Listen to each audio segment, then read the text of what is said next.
Bonjour, vous êtes avec votre serviteur, le docteur Théophile Sokowaza, votre expert financier qui anime pour vous cette page du Top Management. Et nous sommes avec vous au rendez-vous du donner et du recevoir.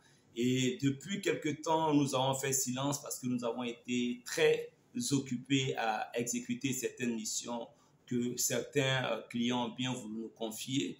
Et nous reprenons cette semaine-ci pour encore partager avec vous quelques conseils, quelques petits topos pour les managers. Pour vous qui n'êtes pas encore abonnés à cette page, nous vous invitons à vous abonner.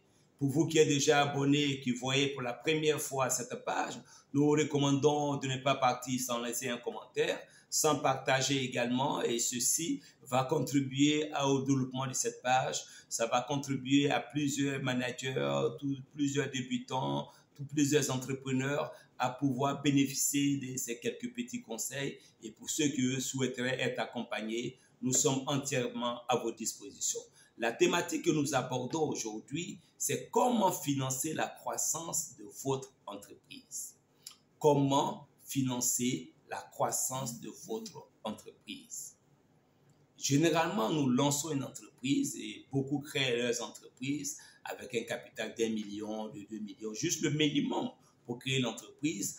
D'autres s'essaient à l'entrepreneuriat, d'autres se disent que bon, allons-y pour voir ce que ça va donner. Et chemin faisant, ils prennent goût au business, à l'activité, et l'activité commence à grandir. D'autres ne s'y sont pas vraiment préparés et l'entreprise commence à prendre une proportion où on a besoin de financer la croissance. Qu'est-ce qu'on appelle la croissance? La croissance, c'est simplement le processus par lequel l'entreprise change de dimension. Change de dimension, vous savez qu'il y a plusieurs critères par lesquels nous évaluons la dimension d'une entreprise. La première dimension, c'est le chiffre d'affaires. Le chiffre d'affaires augmente, soit les effectifs augmentent, les parts de marché augmentent, ou encore le territoire géographique qu'occupe l'entreprise augmente. Donc, d'une manière générale, la croissance d'une entreprise, c'est une entreprise qui change de dimension, qui quitte une dimension inférieure et qui va une dimension grande. Et je suis certain que pour toi et pour moi qui suivons les conseils, qui sont intéressés par le rendez-vous du partage et du recevoir, nous allons forcément avoir nos entreprises qui vont croître. Et donc, c'est cela. Donc, on commence par les définitions. On a fini avec la croissance. Qu'est-ce qu'on entend par financement? Qu'est-ce que le financement? Il faut entendre par financement l'ensemble des ressources financières. Il faut entendre l'ensemble des ressources financières, aussi bien internes qu'externes, à la disposition d'une entreprise qui lui permet d'avoir les moyens d'action nécessaires pour réaliser son activité et dans notre cas, pour soutenir sa croissance. Donc, pour assurer le développement d'une entreprise, le dirigeant est très vite confronté à des questions de financement. C'est inévitable. Très vite confronté à des soucis de financement. Alors, comment bien se préparer à cette étape? C'est la première question. Comment optimiser ses chances d'obtenir un financement? Voici des problématiques auxquelles vous êtes confrontés actuellement ou auxquelles vous serez forcément confrontés. Et donc, nous avons quelques conseils pour vous. Nous vous invitons toujours à liker la vidéo, à la partager, à apporter vos commentaires, parce que les conseils que nous donnons, ce sont nos expériences, les expériences de nos collaborateurs, de ce que nous voyons chez les clients, que nous partageons avec vous. Mais vous aussi, vous avez vos expériences, vous avez vos méthodes, vos stratégies, et nous vous invitons à les partager également avec la communauté. Alors, merci beaucoup. Donc, nous allons aller dans le premier conseil. Le premier conseil, c'est déjà dans le financement, c'est de privilégier une approche diversifiée. Privilégier une approche diversifiée. Le fait de privilégier une approche diversifiée vous donne quelques avantages. D'abord, ça vous permet d'optimiser les conditions de financement. Optimiser les conditions de financement. Mais aussi, ça vous permet de réduire les risques. Deuxième avantage. Et troisième avantage, ça vous permet d'activer l'effet de levier. Donc, trois avantages que vous avez en ayant une approche diversifiée. Alors, dans l'approche diversifiée, qu'est-ce que vous avez? Vous avez déjà l'augmentation du capital. Parce que généralement, beaucoup d'entreprises sont sous-évaluées. Et donc, il faut faire une augmentation de capital pour rehausser la valeur de l'entreprise. L'augmentation de capital permet de rehausser les fonds propres. Deuxièmement, il y a ce qu'on appelle les prêts d'honneur. Les prêts d'honneur, ce sont des prêts qui sont pratiquement à 0% d'intérêt. Il y a les prêts bancaires classiques. Il y a également une autre voie qui consiste à utiliser les subventions d'exploitation auprès de l'État ou de certains organismes. Quatrième élément, nous pouvons aller toujours vers les financements à court terme. Vous voyez? En dehors de ça, nous avons les prêts bancaires classiques que nous pouvons utiliser. Nous pouvons utiliser l'option du crédit immobilier, ou le crédit bail immobilier plutôt, comme le crédit bail immobilier.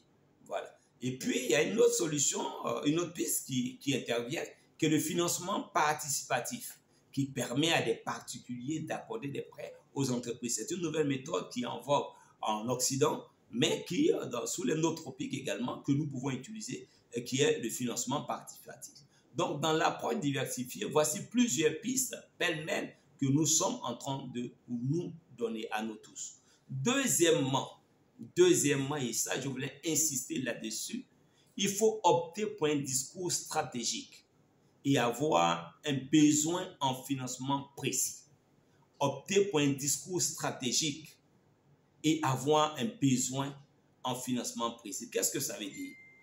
On constate d'une manière générale que les demandes en financement ou les demandes de financement échouent souvent en raison d'une inadéquation entre le discours tactique et opérationnel, on appelle discours tactique et opérationnel, toute la stratégie tactique et opérationnelle que les dirigeants mettent en place. Donc, on a une adéquation entre le discours tactique et opérationnel des dirigeants et l'attente d'une vision stratégique et financière des financeurs. Donc, d'un côté, on a la vision stratégique et financière des financeurs, et puis ici, d'un autre côté, on a le discours tactique et opérationnel. Donc, le discours tactique et opérationnel de celui qui a besoin de financement doit être en harmonie avec la vision stratégique et financière de ceux qui mettent les fonds à disposition. Donc, il est important que lorsque nous voulons avoir recours à un financement extérieur, que nous sachions comment celui qui finance réagit. Quelle est sa vision stratégique, quelle est sa vision financière pour que nous puissions adapter nos discours tactiques et opérationnels à ceux qui nous financent. Il est important de le savoir. Donc, ensuite, il est important de bien chiffrer son besoin en financement et aussi de bien évaluer sa capacité de remboursement. C'est important.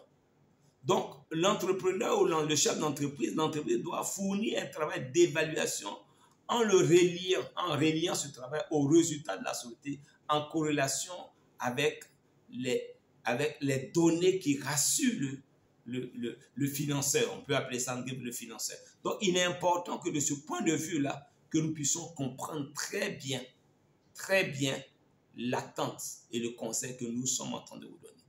En d'autres termes, pour résumer, pour faire court, celui qui prête l'argent, il a sa vision stratégique et sa vision financière. Et donc, nous qui demandons son argent, il faut que nos discours tactiques et opérationnels soient en adéquation avec lui, sa vision financière et stratégique. C'est en ce moment-là que nous augmentons la probabilité d'avoir le financement.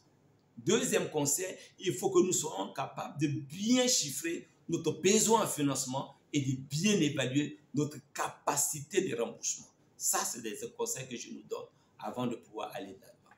Troisième conseil que je nous donne, c'est d'augmenter ses fonds propres.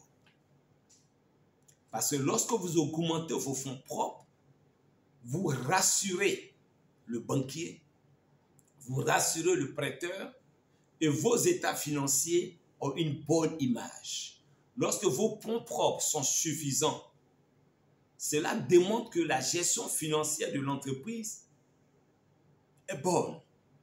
Donc, lorsque vos fonds propres sont suffisants, cela encourage les autres investisseurs, les autres prêteurs, les autres financeurs, ça les rassure et ça les encourage. Mais lorsque vos fonds propres sont négatifs, vous êtes un mauvais élève de la gestion financière, de la bonne gestion financière. Donc, il est important de le savoir. Et donc, on peut augmenter ses fonds propres déjà par une augmentation du capital, deuxièmement, par l'investissement des actionnaires. On peut augmenter ses fonds propres par des apports, des fonds propres par les apports en compte courant, c'est-à-dire les associés apportent de l'argent en compte courant. Et puis, on a également d'autres méthodes qu'on peut utiliser. Voilà, l'argent de nos proches, ok, l'argent de nos profs, ok, on peut utiliser cet argent-là pour venir également nous aider. Voici un peu les stratégies que nous avons pour augmenter nos fonds propres. Quatrième conseil que je nous donne, c'est de toujours avoir l'avis de son expert comptable ou de son expert financier. Il faut prendre l'avis de son expert parce que simplement, l'expert va attirer votre attention sur certains éléments.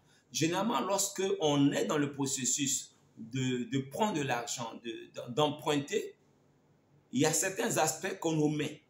Mais l'expert va vous attirer votre attention sur certains éléments, sur votre capacité d'autofinancement, sur la valeur ajoutée, sur la durée de vos cycles de production ou encore de vos cycles d'exploitation. Donc, l'expert va vous donner un certain nombre de conseils et ces conseils vont réellement vous aider. Enfin, nous lançons un appel à nos dirigeants afin que ceux-ci mettent en place des mécanismes pour accompagner les PME, les PMI, les entreprises dans leur croissance. Parce que toute entreprise travaille dans le souci continuellement de grandir, de s'accroître, d'aller de l'avant. Donc, on est une entreprise avec un chiffre d'affaires minimal et puis on grandit. Et donc, il est important que les États mettent en place des mécanismes, des dispositifs pour accompagner les entreprises. En Côte d'Ivoire, par exemple, il y a le Fonds de garantie des crédits aux PME, qui est un instrument qui aide les entreprises à avoir accès au crédit. C'est un bon instrument, mais l'État peut aller encore plus loin parce que les entreprises constituent dans beaucoup de pays, en Côte d'Ivoire, à 23% du PIB pour les PME, PMI, mais dans d'autres pays, nous sommes à 40%, à 50%. Donc, plus l'État serait en train d'accompagner les PME, les PMI, les entreprises d'une manière générale, dans leur croissance, ça permettra au PIB du pays qui voit cet accompagnement-là s'améliorer. Ça créera évidemment beaucoup d'emplois, ça demande des ressources additionnelles à l'État, ça permettra de former le personnel, ça permettra à plusieurs d'avoir un niveau de vie vraiment décent, permettra aux étudiants d'avoir des lieux de stage pour l'apprentissage. Il y a beaucoup d'avantages. Nous savons que certainement tu partages ces avis avec nous, tu apprécies ces conseils et donc pour cela nous t'invitons à liker la vidéo, à la partager et surtout n'oublie pas de t'abonner avant de partir, n'oublie pas de laisser ton commentaire, de donner ton avis. Un conseil, il y a quelque chose que tu partages avec nous, il faut le dire, il y a quelque chose que tu ne partages pas, tu as vécu une expérience particulière également que tu veux partager avec nous, nous sommes vraiment disposés à ce rendez-vous de donner et recevoir, de recevoir également de vous. Allez, merci, que Dieu bénisse vos entreprises, que Dieu bénisse votre financement, que Dieu bénisse votre croissance et à très bientôt. Et chaque semaine, on aura une telle vidéo. À bientôt. Merci.